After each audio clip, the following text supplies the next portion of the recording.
आप देख रहे हैं वीकली टॉपिक्स और वीकली टॉपिक्स में हम हर बार की तरह बातचीत करते हैं इस हफ्ते के बाजार को लेकर, अगले हफ्ते आने वाले बाजार की स्थितियों को लेकर और साथ ही साथ कुछ की स्टॉक्स जो कि इस हफ्ते चले हैं और उसके अलावा हमारे टॉपिक्स जो अलग अलग जानकार आपको देंगे।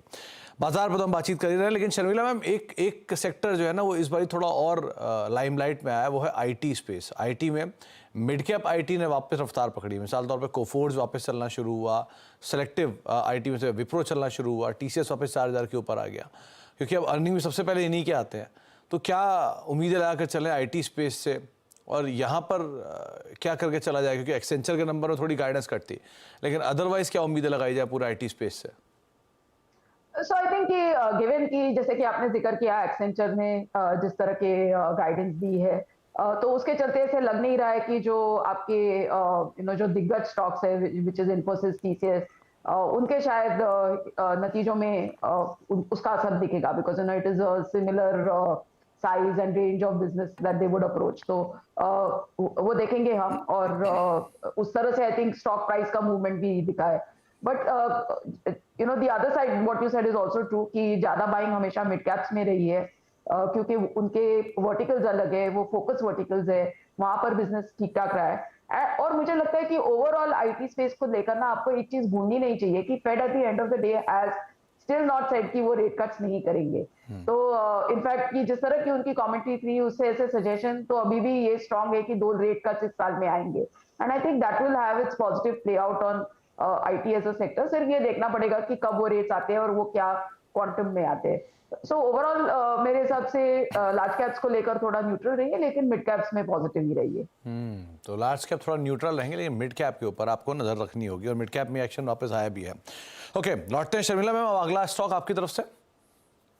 इंद्रप्रस्थ गैस, अगर आप देखेंगे तो जो गैस डिस्ट्रीब्यूशन स्पेस था, वो एक समय ऐसी बहुत अट्रैक्टिव स्टोरी निकल कर आ रही थी, क्योंकि सिटी गैस डिस्ट्रीब्यूशन तो अपना काम कर ही रहा था, उसके साथ साथ गवर्नमेंट काफी इंडस्ट्रीज को भी एनकरेज कर रहा था गैस पर शिफ्ट करने के लिए। तब जाके I think sometime last year Delhi government का ये आया कि विद इन द सिटी ज्यादा करके इलेक्ट्रिक व्हीकल्स ही चलेंगे, टैक्सीज एक्सेट्रा, और उससे हमने देखा कि सभी सिटी गैस डिस्ट्रीब्यूशन कंपनीज के स्टॉक्स में करेक्शन आया, and I think with good reason, क्योंकि अगर एक बड़ा शहर करता है तो इट इज एक्सपेक्टेड कि बाकी शहर जो बड़े मेट्रोज है वो भी इस तरह का मूव कर सकते हैं, अगर गिवन की पोल्यूशन लेवल्स क्या है, and all of us are feeling it whether you are in Delhi, Mumbai etcetera. तो उससे एक काफी करेक्शन आया, जो मेरे हिसाब से over a period of time अगर आप देखें कि किस तरह का करेक्शन आया, that was a little bit overdone, क्योंकि at the end of the day सिर्फ सिटी गैस डिस्ट्रीब्यूशन मेट्रोज में उनका बिजनेस नहीं है, काफी अलग they have other lines of business as well. तो उसके चलते मुझे लगा कि that was a little overdone. उसके साथ साथ आई थिंक द रीसेंट तो वैल्यूएशन का कंफर्ट है, कहने की बात यह है कि वैल्यूएशन का कंफर्ट है इस स्पेस में, और उसके साथ साथ आई थिंक रिसेंटली ये जिस तरह से बात सामने आई है कि इस we will have a very hot summer, और उसके चलते आई थिंक मिनिस्ट्री ने ऑलरेडी तैयारी की है कि शायद gas companies will have to up their supply, तो वो एक पॉजिटिव प्ले आउट होते हुए दिख रहा है। तो नेट नेट आई थिंक कि इस चीज का जो नेगेटिव असर था उसका दैट इम्पैक्ट विल गो, और वैल्यूएशन का कंफर्ट रहेगा, और इसमें थोड़ी बाइंग रिटर्न हो सकती ये पूरे स्पेस में। उसमें से मैंने इंद्रप्रस्थ गैस चूज किया है विद अ टारगेट ऑफ 520। तो 520 के टारगेट्स के लिए आप खरीदारी करके चल सकते हैं इंद्रप्रस्थ गैस के अंदर। इंटरेस्टिंग पार्ट इसमें रिसेंटली डेवलप हुआ था, जब वो दिल्ली सरकार की तरफ से फैसला आया था, एक बड़ा डिप आया था और शायद उस मौके का इस्तेमाल भी किया जा सकता है, लेकिन एक अच्छे अप मूव वापस लौटते हुए दिखाई पड़े हैं आईजीएल में, इसलिए आप बेट कर सकते हैं। नरेंद्र सर, आपकी तरफ से तीसरा नाम। जी, तीसरा हमारा जो नाम है वो स्मॉल कैप में है। कंपनी का नाम है आइनॉक्स इंडिया लिमिटेड, और कंपनी के अगर बिजनेस की बात करें तो लार्जेस्ट मैन्युफैक्चरर है स्टैंडर्ड और कस्टमाइज्ड क्रायोजेनिक इक्विपमेंट का, जो कि ट्रांसफर और स्टोर करने के काम में जो सिलेंडर्स आते हैं, चाहे वो छोटे हों या फिर बड़ी साइज के जो मैन्युफैक्चरिंग प्लांट्स में लगे हुए होते हैं, या उस टाइप के सिलेंडर्स हों या फिर कंपार्टमेंट्स हों। और कंपनी के अगर प्रोडक्ट्स की बात करें तो जो गैसेस हैं, जिस टाइप की गैसेस कंपनी हैंडल करती है उनको कहते हैं क्रायोजेनिक गैसेस, जो कि बहुत ही नेगेटिव टेम्परेचर पे और हाई प्रेशर पे वर्क करती है।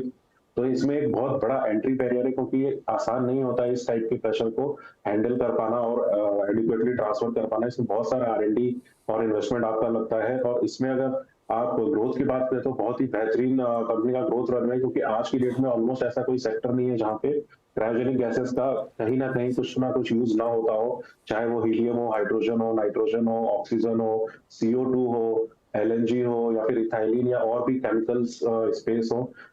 इसमें अगर आप देखें तो एरो स्पेस है, इसके अंदर जो हाइड्रोजन की जो हमारी जो थीम निकल के आ रही है कि हाइड्रोजन का यूसेज बढ़ेगा, तो उसमें भी इस टाइप के सिलेंडर्स की जरूरत पड़ेगी डेफिनेटली। तो कंपनी के लिए ग्रोथ रनवे बहुत ही शानदार है आगे के लिए, और कंपनी को भी लेटेस्ट में भी काफी सारे पेटेंट्स में कंपनी ने विन किए हैं, जो कि बहुत ही बेहतरीन है लॉन्ग टर्म के लिए।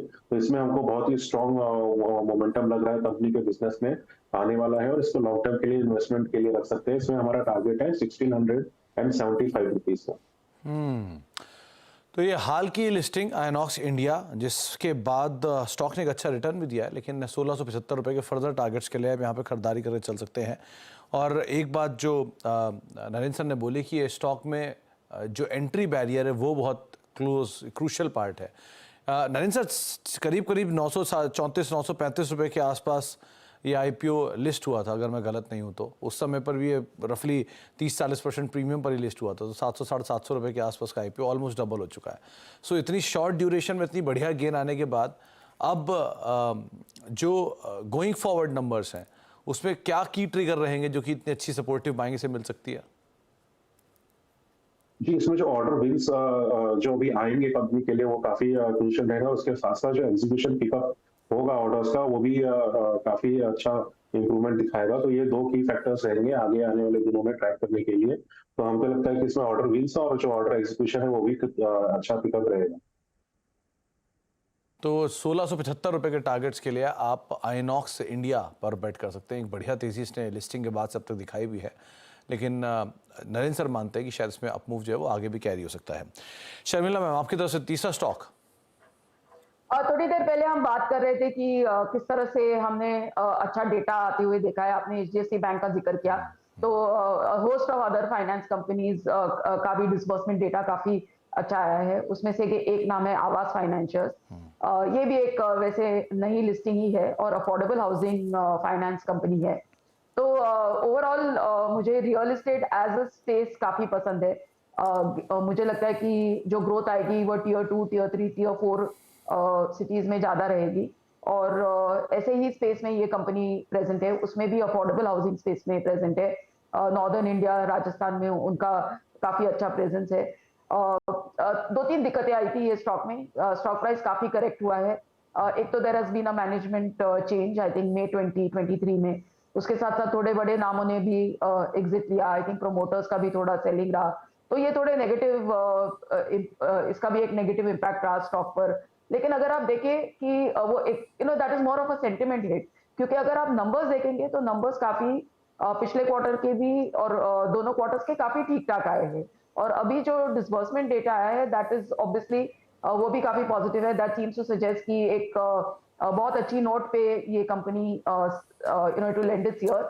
एंड समवेयर ये भी इंडिकेट करता है कि जो नई मैनेजमेंट आई है उसके मैनेजमेंट बदली होने से नंबर्स में फर्क नहीं पड़ा है, but they have actually grown from strength to strength.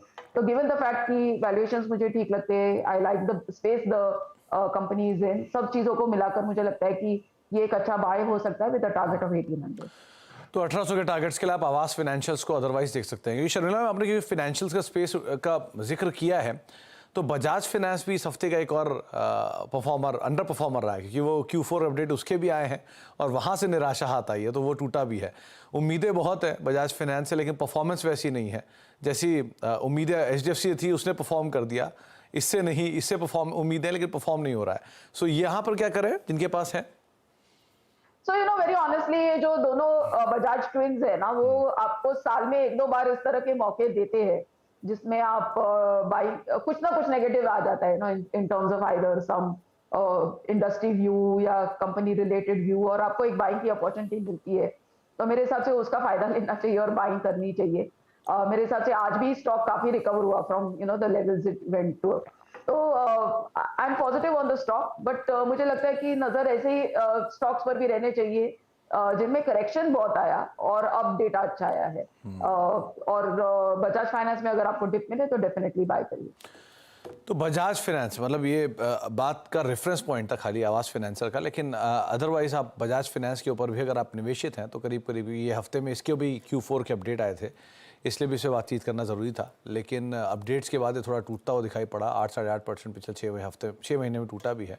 लेकिन शर्मिला मैम मान रही है कोई भी अगर फॉल मिलता है तो आप उस फॉल का इस्तेमाल करिए और उन फॉल के इस्तेमाल में आप इस तरह के शेयरों को एक्यूमुलेट करके भी चल सकते हैं। तो यहाँ पर भी एक लॉन्ग साइड पोजीशंस आप बनाकर चल सकते हैं। तो ये कुछ अलग अलग स्टॉक्स जिनकी वो बातचीत हो रही थी। नरेंद्र सर, जाने से पहले कि हमने HDFC बैंक का जिक्र किया है तो ICICI बैंक का जिक्र करना भी बनता है।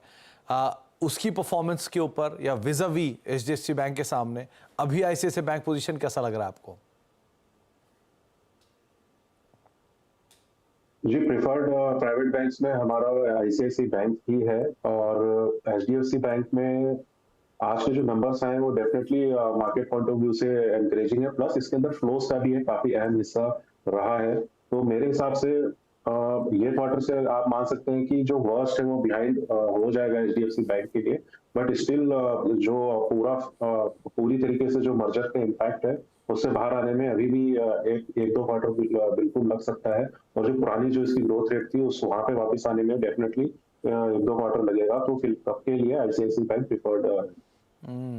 तो इसलिए भी पूछा क्योंकि HDFC बैंक में तेज़ी है और ICICI बैंक में भी लास्ट आर में बाइंग आई थी, तो देखते हैं ज़्यादा बेटर कौन पोजीशन है। बहुत बहुत शुक्रिया नरेंद्र सर आपका भी और शर्मिला मैम आपका भी हमारे साथ मौजूद रहने के लिए, बाजार पर बातचीत करने के लिए, सभी शेयरों पर और अपनी रिकमेंडेशंस पर हमसे चर्चा करने के लिए। एक बार जाने से पहले दोनों की ही जो रिकमेंडेशन है वो आपकी स्क्रीन पर आते हुए दिखाई पड़ेगी। शुरुआत करता हूँ नरेंद्र सर की टॉपिक्स के, शर्मिला मैम के टॉपिक्स के साथ, जहाँ पर TVS सप्लाई चेन के साथ शुरुआत की उन्होंने 240 रुपये के टारगेट्स के लिए। इंद्रप्रस्थ गैस दूसरा नाम है जहां पर वो खरीदारी करके चलने की राय दे रही हैं करीब 520 रुपये के टारगेट्स के लिए। और आवास फाइनेंशियल ये तीसरा नाम है, इसका आमतौर पर जिक्र कम होता है लेकिन यहाँ पर आप खरीदारी कर सकते हैं 1800 रुपये के टारगेट्स के लिए। लाइकवाइज आप नरेंद्र सर के अगर टॉप 3 पिक्स देखेंगे तो उसमें पहला नाम आता है BEL का, 76,000 करोड़ रुपए के आसपास की ऑर्डर बुक है, करीब 250 रुपये के टारगेट्स के लिए आप यहाँ पर भी खरीदारी करके चल सकते हैं।